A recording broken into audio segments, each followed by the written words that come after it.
হে guys, আসসালামু আলাইকুম। Welcome back to my channel Ruma's team's kitchen. আশা করি প্রত্যেকেই ভীষণ ভালো আছো। আলহামদুলিল্লাহ। আজকে সুজি দিয়ে চুষি পিঠে রেসিপি নিয়ে হাজির হয়েছি, তোমাদের সাথে শেয়ার করে নেব বলে। ভীষণই সহজ একটি রেসিপি।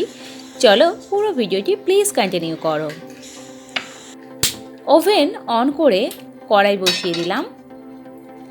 দিয়ে দিচ্ছি 1 কাপ পানি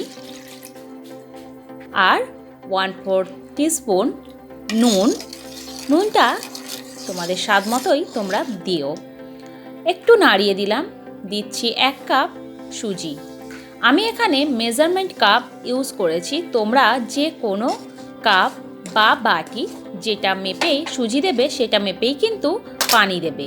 একটু নাড়িয়ে ওভেন অফ করে ঢাকা দিয়ে দেব 10 মিনিটের জন্য।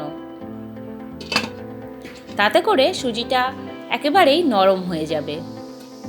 10 মিনিট পরে আমি একটা পাত্রে ঢেলে নিচ্ছি। হাতে একটু ঘি নিয়ে মাখিয়ে নিচ্ছি। আটা যেভাবে আমরা মাখাই সেইভাবেই কিন্তু সুজিটা মাখিয়ে নিতে হবে। আবারও একটু ঘি নিয়ে মাখিয়ে নিচ্ছি।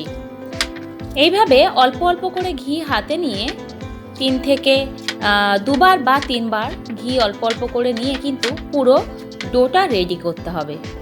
আবারও একটু ঘি আমি হাতে নিলাম। 1 টিস্পুন মতো টোটাল ঘি লাগবে, তবে বেশি ঘি লাগবে না। পুরো আটা যেভাবে আমরা মাখাই সেই রকমভাবে মাখিয়ে সফট ডো রেডি হয়ে গেছে। এবার একটা সুতির কাপড় ভিজিয়ে আমি উপর থেকে দিয়ে রাখছি, যাতে করে ওটা ড্রাই না হয়ে যায়।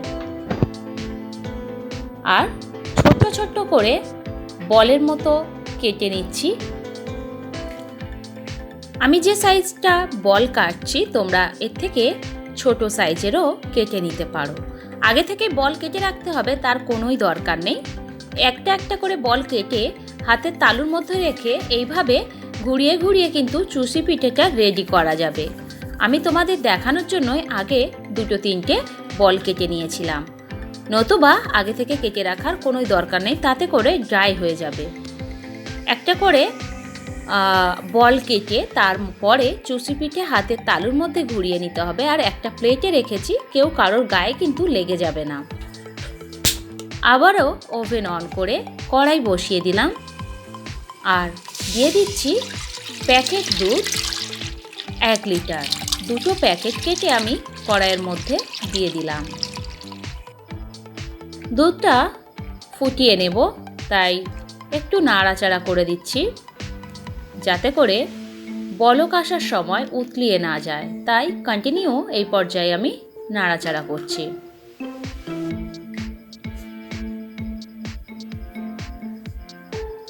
এই পিঠেটা খুবই সহজ আর খুবই টেস্টি হয়। আশা করছি প্রত্যেকেরই ভীষণ ভালো লাগবে। দুধটা ফুটে গেছে, তাই কিছুটা দুধ আমি একটা বাটির মধ্যে তুলে নিচ্ছি। এই দুধের মধ্যে আমি অ্যাড করব আমুল স্প্রে পাউডার মিল্ক, তাতে করে অনেক ঘন হবে। 3 table spoon Amul spray powder দুধ আমি অ্যাড করলাম। ভালোভাবে মিক্স করে নিচ্ছি।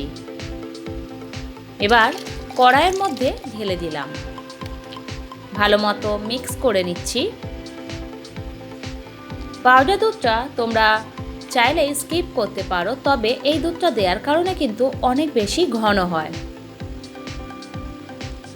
খুব ভালো মতো নাড়াচাড়া করে ফুটিয়ে নিচ্ছি আর দুধটা একটু কমে আসা পর্যন্ত অপেক্ষা করব। এই পর্যায়ে আমি ওভেন অফ করে দিলাম, দিয়ে গুড় অ্যাড করলাম। গুড়টা তোমাদের মিষ্টি স্বাদ অনুযায়ী কিন্তু অ্যাড করবে, তাই এখানে আমি পরিমাপটা বললাম না। তোমাদের স্বাদ অনুযায়ী তোমরা গুড়টা ইউজ করতে পারো। গুড়ের পরিবর্তে কনডেন্স মিল্ক বা চিনিও ব্যবহার করতে পারো, তবে গুড়টা দিলে অনেক ভালো স্বাদ আসে। গুড়টা গলে যাওয়ার পরেই ওভেন অন করে আবার বসিয়ে দিলাম। ওভেন জ্বলাকালীন কিন্তু গুড় দেয়া যাবে না, তাতে করে দুধটা কেটে যাবে। বানিয়ে রাখা চষি পিঠেগুলো দুধের মধ্যে আমি ছেড়ে দিচ্ছি।